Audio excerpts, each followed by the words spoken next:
want to say, I watched Electric State last night, Yeah, bad? and it's worse than even bad. I heard someone, I listened to this podcast, and one of the people on the podcast said, not only is it the worst movie of the year, which is funny to say because it's March, Yeah. it may be the worst movie of the decade. It's a up there, contender. yeah. Because it's not like, it's competently shot. Yeah. The camera work is good. The set pieces are fine. The editing's okay. It's just, when you break it down, they made the Electric State as if it was in Avengers movies, but you don't know any of the characters.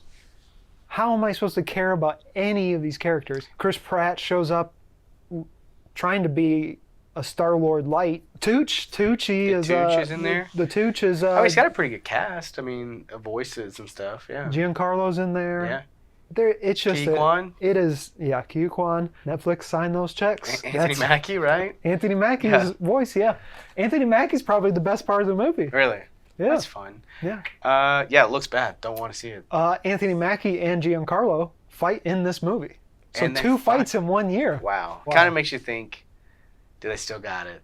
Do the Russos, do they still have it? I think all they can make is Marvel movies. Because there's at least someone's watching. Yeah, they keeping need them on someone track. overhead. Yeah. Great Man's okay. I think maybe they just shouldn't write their movies either. Maybe they should just. Well, they didn't write this one either.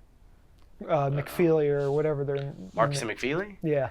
Yeah, they write the Avengers movies. Are we Yeah. sure we're not doomed? I think we're they're sure we're not okay. doomsday. They took the Netflix check and cashed it all the way to the bank. Doomsday. Probably, who knows? The audience. We're not Doctor Doomed. You know. Look, Gen Z is over Marvel, so it's a failure.